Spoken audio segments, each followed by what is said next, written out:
welcome back to a Vintage Vanity, and it is now a day 3 of the same wet set. So I'm going to walk you through exactly how we did this look and talk a little bit about, essentially day 3 of a wet set, because it's starting to kind of look a little droopy in these parts. But as you can see, this intro is actually filmed at the end of the day of doing this hairstyle. It has held up really well, and it looks pretty good, right? So keep on watching to see how we did it. The first thing I did that morning is I brushed out my hair using the soft bristled paddle brush. Quite honestly, I don't like this brush. It was just the closest one nearby because I couldn't find my Denman, and I used it. So go ahead and just brush out the hair, get all those tangles out. And also the night before, I did not do any prep to my hair. I just went to bed. And unfortunately that day I did get rained on, so the curls that you're seeing here in the video are probably going to be a little bit less than what you're going to have on a third day. But I'm going to show you how I work around these problems when maybe half your hair ends up not really being curled on that third day and you really want to push your hairstyle. The other thing is you'll probably notice the words that you're hearing are not matching what you're seeing in the video, and that is because I forgot to turn my mic on. Yeah. Next thing we're going to do is kind of nourish the hair, and depending on your hair type, it's going to depend on what you're going to do. If you have an oily scalp where you by the third day it's starting to look kind of a little bit greasy, you're going to want to add dry shampoo to the scalp of your hair to help absorb some of those oils.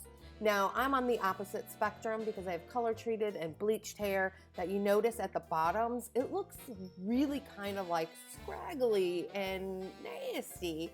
So what I'm using is an argan oil, but you can definitely use Moroccan. Putting a little bit on my palm and depositing that oil, especially on the ends of the hair. That's where you want to start, because any oil your scalp produces is not going to get to the end of the hair. So start from there and kind of work up the strand of hair. I mean, you can see right here the difference between the side I just put the oil in and the side I didn't. It is going to work wonders. It's going to help to strengthen the hair and also provide that good nourishment. You almost feel it kind of sucking up into the hair. So you're going to go ahead and revitalize your hair. Yeah, this is just a fact of life. It is going to happen. You're going to have that one jerk of a section that lost its curl, or it just does not look right. The rain did not help me yesterday. It was not my friend. But we're going to go ahead and start to style it. We'll take care of the curls later. And on the third day, I like to do my hair in a half up, half down style. That way it takes advantage of the curls that I do have left in my hair. For this look, we are going to use a side part. It is my favorite part because it is universally flattering. It doesn't matter what your face shape is, side part, it gonna look super good on you. So this is almost to the corner of my forehead where you want to place the part. We are doing victory rolls. So the first thing we're gonna do is section off our hair, and you're gonna start the very front of the ear and go all the way to the back of the part and section that off. And you do kind of want to try to make that as straight of a line as possible. That will help to keep your victory rolls looking nice and neat. I'm just going to kind of separate the hair here so it doesn't get in the way. Now, if victory rolls are still a conundrum for you, go ahead and check the description box below. I have a video on all different ways that you can accomplish victory rolls that I think is extremely helpful. Now, the best thing you can do for a victory roll is, yeah, you got it, back combing. So I'm just going to take small sections of hair and back comb from about half the strand down, and you're going to do that for all the hair that we have sectioned off here. Once you're done with the back combing, you're going to want to take a flexible hold hairspray and just give everything a good spritzing. Now, you can do the hairspray between each of the back comb layers. That's going to give you more hold and more moldability. But more importantly, before you even brush through it, you're going to want to make sure that hairspray dries. So just give it a couple moments. Now I'm going to be using my teasing brush, which has a bunch of densely packed bristles, to lightly comb on the outside of the hair. Basically, you want it to look all nice and smooth, but you don't want to take that brush into the hair and actually brush out the back combing. And make sure you get all sides of the hair. You don't want like scraggly back combing peeking out from the back of the hair. Now, you don't have to have a teasing brush to do this. You just want a brush that has some type of dense bristle, or even just using a comb. Just make sure that you do it very, very lightly. Brush through the ends of the hair so that it's nice and smooth and fits nicely inside your victory roll. But I'm just going to hold the hair off at the side at an angle and about halfway down the strand of hair, maybe about 3/4, I begin rolling the hair around 2 fingers and kind of smoothing the side, making sure that it's laying properly and I'm not having any weird gaps. Then I kind of futz with the roll while holding onto it. You should be able to just kind of cup it, and while you fuss with it, then I take one single bobby pin and I anchor it down, aiming to get both the roll and hair from the scalp to really keep it in place. At that point, you can go ahead, take your hands away, finesse it a little bit and add any more bobby pins to make it secure, but you should only need just a few. It's day 3, there will be flyaways. Use that hairspray, smooth your hands over it while it's still wet, and then, yeah, sometimes you're gonna have these little hairs that don't wanna behave, so all we're gonna do is use a pin curl clip on them, give them a little bit of hairspray, and by the time we're done with our styling, that hair is not going to move. Then we're gonna do that same victory roll process on the other side, parting it the same way as we did the other one.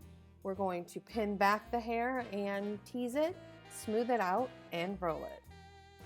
As you can see, we're going to wrap it around 2 fingers and roll it down to the scalp. Now that back combing and that hairspray we did is all going to be what helps us really place the curl here and really be able to get in there and resize the roll, because you want to make sure the positioning and the size of the roll matches the other side. Curling iron to the rescue. I've got to get to work, so the quickest and easiest way for me to get curl back into my hair is going to be with a curling iron. Now the key to this, I am using a 1/2 inch curling iron, is not starting the curl at the ends of the hair, because the longer you leave the heat on the very brittle ends of your hair, the more damage that you're going to do. So start that curling iron about halfway down the strand of hair, curl it, pull it down, curl it, pull it down until you get to the ends. That will help minimize the damage. And I do suggest that if you are going to be doing this to refresh your curl set, pin curl the curls and let them cool off. It'll give more longevity to the curls. I just, seriously guys, had to get to work. So that is why I'm choosing just a curl. Before brushing through these curls, you want to give it a spritz of hairspray to really help those curls stay in. And then I'm going to run my fingers through and then just really lightly brush through it. You don't want to spend too much time brushing because it'll pull out some of that curl. But bam, you got a bit more of a revitalized curl in your hair super quick. And there we go. Alright, I do have a small confession to make. Just a teensy-weensy one. Turns out my camera battery died as I was finishing the hairstyle, and I didn't really get to do the close. So this is actually being recorded. I recorded the beginning part at like 10 a.m. this morning. It is now 9 p.m. at night, and this is how the hairstyle, I guess it's kind of good to see how the hairstyle held up throughout the day, and I think it looks pretty darn good, right?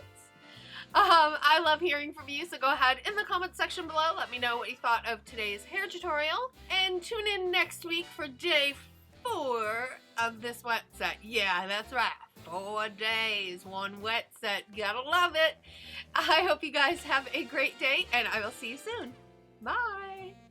Everyone, welcome back to Vintage Vanity, and it is day 2 in the life cycle of our wet set. So keep watching, and I'll show you exactly how we did this style. The first thing I always do is brush everything out. Get all the knots out of the hair.